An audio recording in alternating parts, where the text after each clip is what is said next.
My name is Jim Dunn. I'm 59 years old, almost 60. Today is May 3rd, 2008. We're in Sacramento, California, and today I'm being interviewed by my wife, Pam Ryan. And I'm Pam Ryan. I'm also 59, almost 60 years old. May 3rd, 2008, Sacramento, and I am Jim's wife. So I guess I want to start, Jim, by asking about a little bit about growing up. And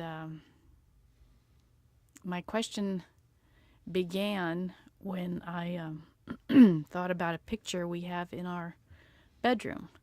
It's a print of a pastoral scene with a young man in a cowboy hat on a horse and a pasture, I guess you'd say, with a lot of cattle around and a little dog.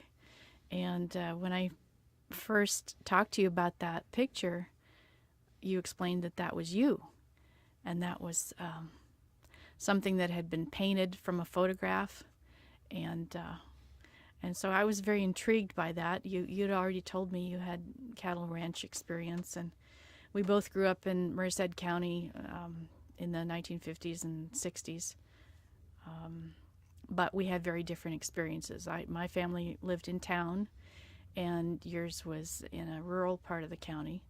So I guess I just wanted you to ask you to tell me a little bit about that picture and what that represented for you, how it was growing up, having those experiences and being on the property where your family had an orchard and that kind of thing.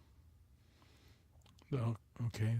The name of that painting is Water in the Draw. And I think I must have been 14 or 15 when Don Crowley painted it.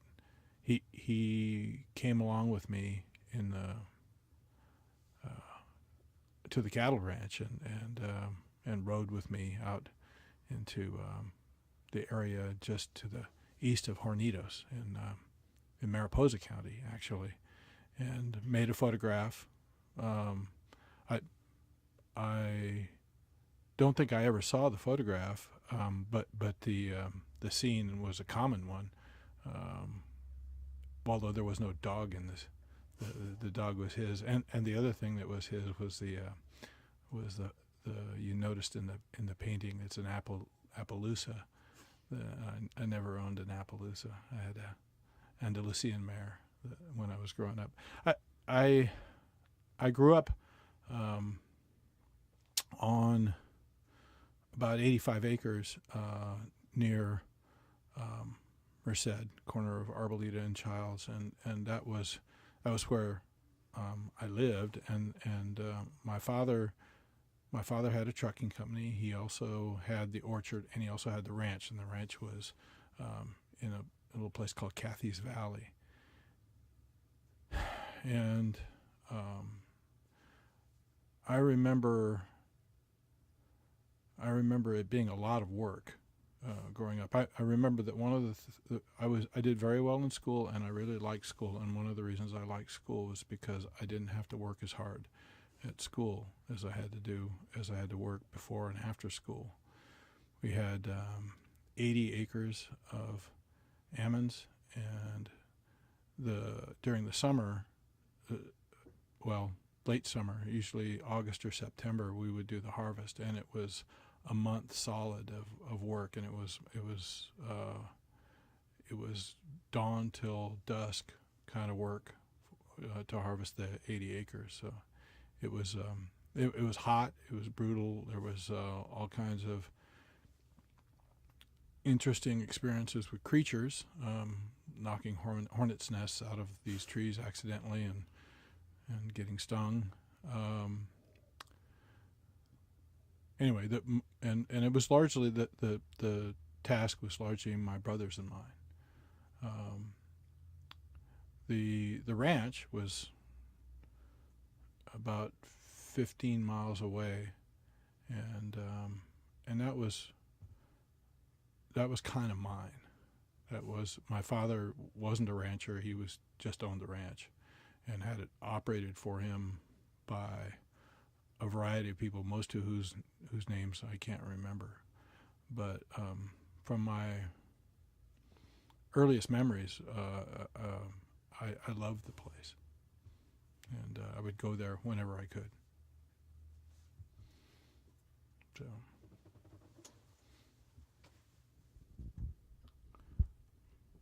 So I think you told me also about that experience, that time in your life that at some point you would go out there and by yourself or somehow get there and then spend days by yourself riding around. Yeah, there was a lot of work to do out there, but I loved that work. I love the work out there, not so much the work at the orchard. And I would go out there and just wander around. I had a horse, and I kept the horse there. There was a barn and a place to sleep, and a kind of a place to cook.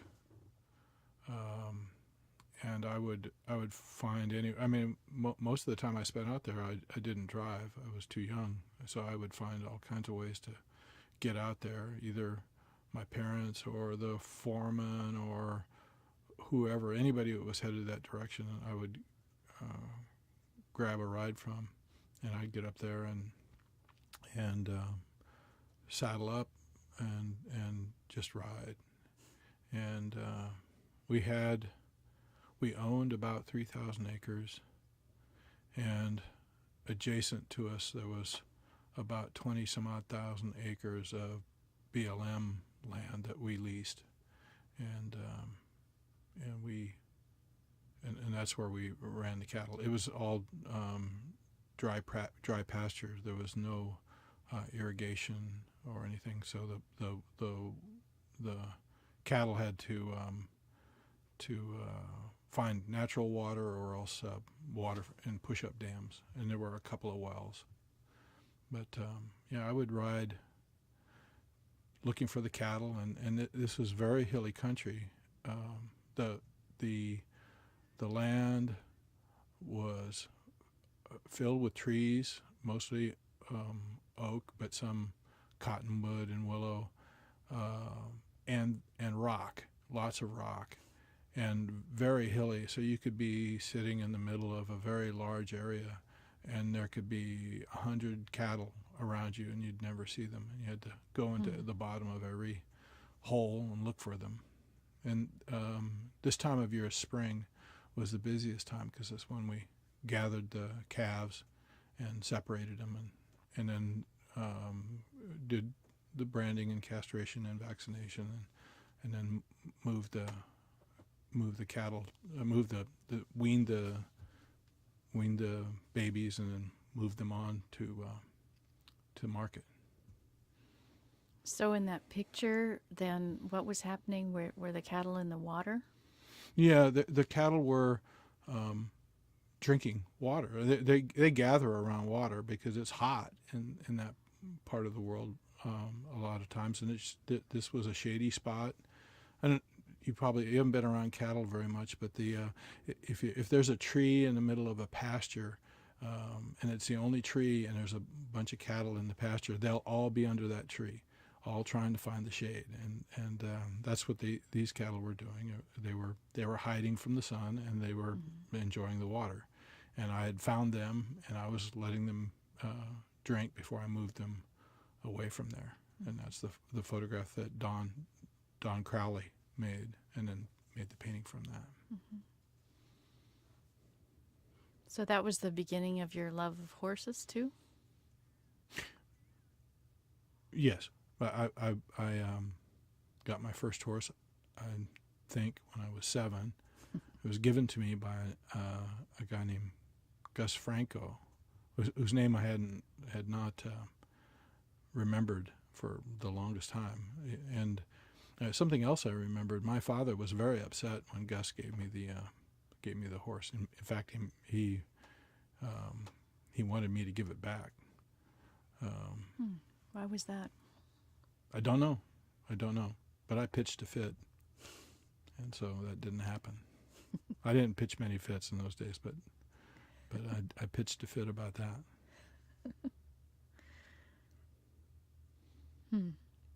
So, and what did you like best about being a cowboy? I didn't think of myself as a cowboy, but what I like best is just the solitude. It was quiet. Only sounds that you heard were the sounds of the cows or the sounds of the wind blowing through the trees. The smells were all great. It just was. It meshed with me somehow. I liked being there. I liked the solitude. I was a very shy boy, and being out there suited me better than being with friends. Mm-hmm. Thank you. I was also wondering, how did you find out that you were adopted? Oh, yeah, that's a funny story. I learned I was adopted. I have a brother. His name is Mike, and somehow, some way, I heard that Mike was adopted by, I think, overhearing a conversation either between my parents or between some friends of my parents that happened to be visiting. And the strange thing was I didn't know what the word adopted meant. It was Mike was adopted, and I didn't know what that meant. But okay, I liken it to the word tow-headed. I was probably in my 40s before I knew what the word tow-headed was, even though I heard people being described as tow-headed all the time. So it was just one of those things that Mike was adopted, whatever that meant. And I don't know when I learned it. Probably I was 7 or 8, and the summer of my 16th year, I was 16 years old. I was mowing the lawn, and all of a sudden, the part of my brain that knew that Mike was adopted, and the part of my brain that knew by then what adoption and being adopted really was, connected. And I thought, wow, okay. And I stopped the lawnmower, and my mom was working in the garden, and I walked over to her, and I asked if Mike was adopted. And she looked stunned, and then she said, yes, and so are you. And the thing that I remember most vividly from that moment was that I felt lifted bodily off the ground, and I watched my mother and I have a conversation from 20 feet in the air. I've learned since then that that's called dissociation, but I did dissociate, and I did sit there, and I have no idea, I have no recollection at all of any conversation between her and me, because I was too far in the air and too far away to hear it. But I do remember watching her and me have that conversation. And that was, I had just turned 16, and just after, it made a big difference to me, because by about a year later, it would depend on who you ask. I moved out, or I was thrown out of the house. And that was the last time I saw my parents until I was 25. So finding out that you were adopted really shifted something in you that led to your leaving? To me, it felt like I had been cut loose from my frame of reference. I had no, I thought I knew who I was. I know a lot of adoptees talk about always wondering how come they didn't look like their parents, and I never thought that. Mostly because I was probably oblivious to that kind of thing. I tended to take people's word for things, and they had a story for me, and so I believed the story. But when I found out I was adopted, my complete frame of reference changed, and then and that made a big difference to me. I don't know. I can't describe it really, but it made a lot of difference. Yeah.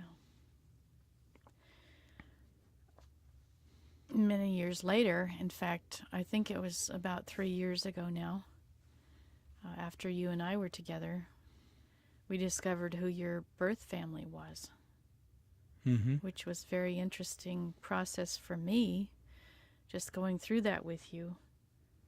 Can you talk about that a bit and what that was like, how you felt about deciding to look for your family and what happened? I'd always intended to look, but I never really built up much of a head of steam in the process, and but I was volunteering at the Cosumnes River Preserve, and a woman I met there, I discovered that we had a lot in common. She had grown up in Merced. She was a photographer. Her father was the owner of a car dealership for whom I worked when I was when I was living at home and in the summer times, and she was adopted. And she talked about the process of finding her birth mother. She never found her birth father, but finding her birth mother and reuniting, for a brief time before her birth mother died. And I realized that I was no spring chicken, and that if I was going to look, I better be looking now. So shortly after that, I wrote to the State of California Department of Social Services and asked for the what I'm legally entitled to have, which is the non-identifying information from my birth. It talks about my mother and my father in terms that are not supposed to give me any idea who they are, but supposed to give me some sort of basic background information. And I wrote and asked for that information, and I received it. They said I should expect to see it in about 6 months, and I think I received it in about 4. And at first, when I read the non-ID information, I thought that it was going to be useless in terms of tracking down my birth parents. But as it turned out, I had a major advantage, and that is I knew my birth name, and my birth name wasn't particularly common. So the non-ID information said that my mother was 21 when I was born, that she had a number of brothers and sisters, and it gave their ages, and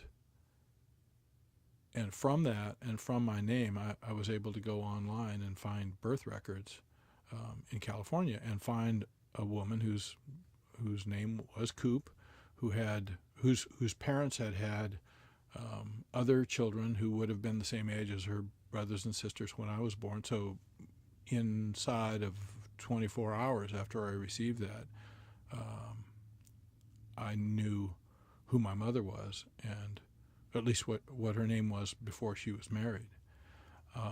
There was some puzzling things. There were entirely too many Coop children for the situation, and I know that one night I was just exhausted by the process, and you stayed up because you were curious about it, and you discovered that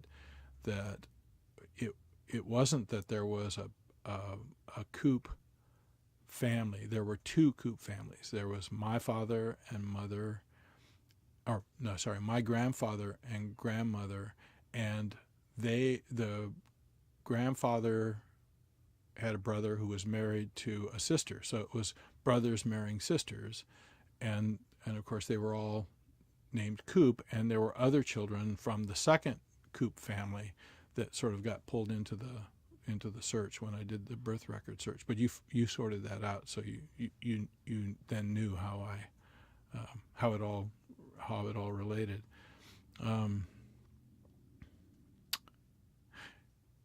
And I wanted to see if I could find my birth mother. So I began going online and looking for Coop and Friesen, people who were looking for Coops and Friesens. And I found somebody who was searching, and I told him a little bit about what I knew, and he said that he didn't think that we were related, but that he got a lot of information from this man in Fresno, and he suggested that I contact him.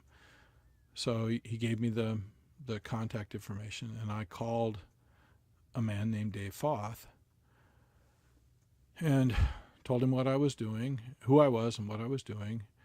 And he seemed, at first he seemed enthusiastic about talking with me, and then he didn't, and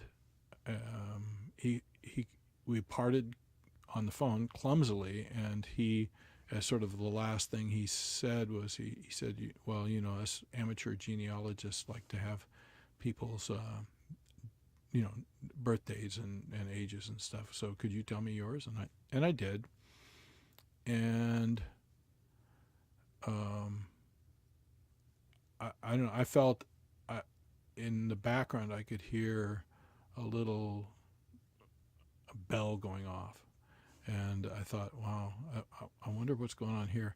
And he called me back and said, can we talk?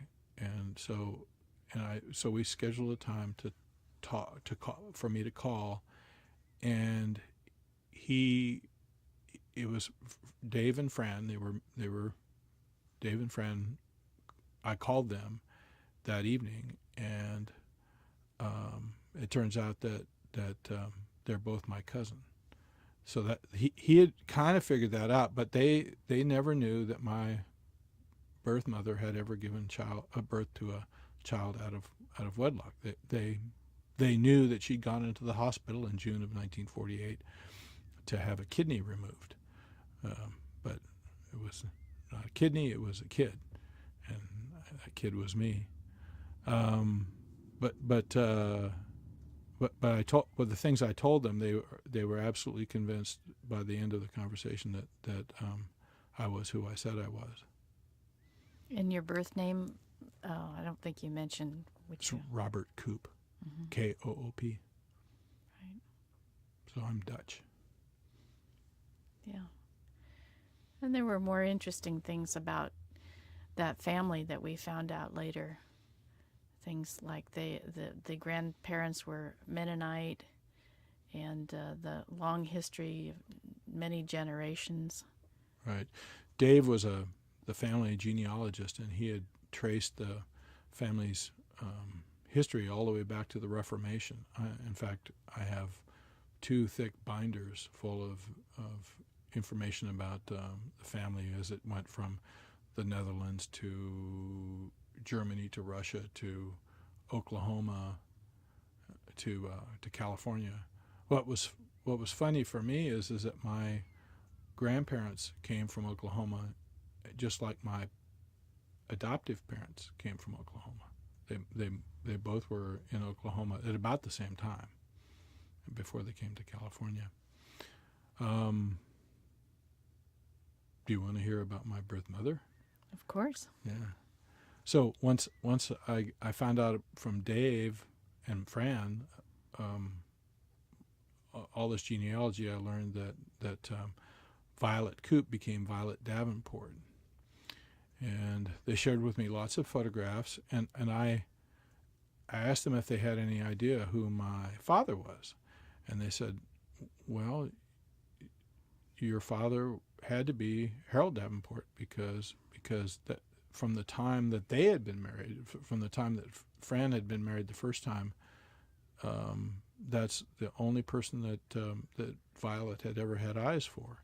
And there was a photograph of him, of Harold Davenport in the service, and I took that and scanned it and put it side by side with one of, I guess it was my senior picture at Merced High, and we could be twins. It was shocking to look at that.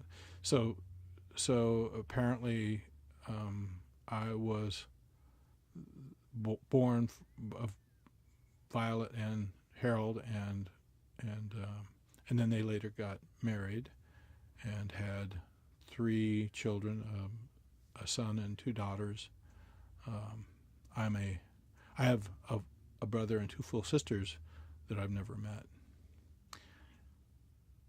I wrote a letter to Violet, telling her who I was and empathizing with her that this would be a shocking letter for her, but I told her who I was and that I'd learned that she was my mother, and I would respect her wishes, whatever they might be, but I was hoping that I might get a chance to meet her. And I wrote her the letter, and a few days after I sent it, return receipt requested, so I have her signature on a piece of paper, and she had her pastor call me to tell me that this was quite a shock to her, and that she was going to need some time to adjust. And I gave her a little bit of time, not much, a couple days, and then I called the pastor back. I think I wrote to him via email, and then I called him back, and what he told me was that Violet in no way wanted to pursue any kind of relationship with me, did not want me to discuss our relationship the fact that I was her son, with anybody in the family. It was already too late for that because I stumbled into Dave and Fran. But that's what she wanted, and to this day I've not met her. She's still living, but I've not met her. Right. And the word I remember from that conversation you had with her pastor that burned itself in my brain was that she was terrified. Right. And which was a big word for me, because even being on the sidelines, watching you go through this process, I was very involved with that. Yes, I was you were. Emotionally rooting for the best outcome, and I wanted very much for you to have a good resolution to that. And while I could understand that she had been terrified, I guess for me what was very difficult to hear was that she was unwilling or unable still to put all that aside, and that she was still sacrificing her relationship with you. Yeah, I've learned since that my case is a very rare one. It's very likely that when particularly the birth mother will want to have a relationship. It's not always true that the adoptee does, but in this case, it went against the norm, I guess. Yeah. So. On the other hand, we got to find out about your history and your real background, your genetics, and in addition to that, you got a huge family out of the deal. Yes. Including some people we know. Yes. Do you want me to say it? Sure. I wrote a paper about this process, mostly because I find that this is a way for me to deal with stressful situations and to capture the moment when I'm pretty sure that it's going to be lost if I don't write it down. So I wrote this document called In Search of Violet, and in it I wanted to be true to the timeline. So I went back and retrieved all of the emails between Dave and I, and or Dave and me,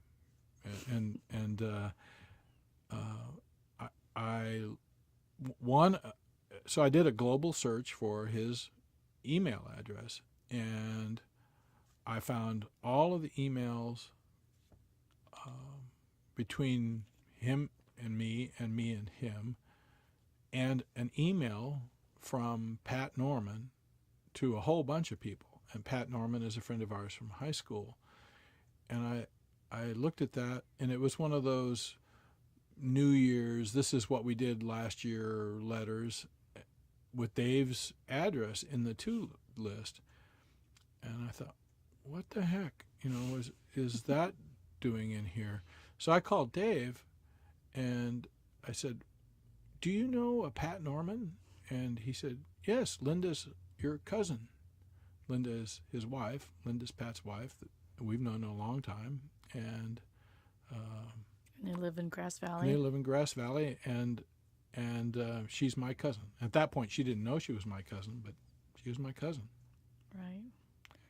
Which was really fun for me, too, because I've known Pat since 7th grade and had met Linda a number of times. In fact, when we first got together, you and I, in the summer of 2002, apart from high school, but that's another story, one of the first places we went together, as you'll recall, was to go visit Pat and Linda Norman.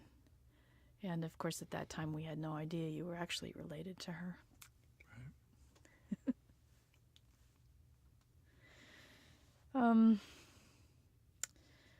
Well, there were a lot of secrets in your adoptive family, too. I wondered if you wanted to talk about a little bit about what things you discovered after your father died.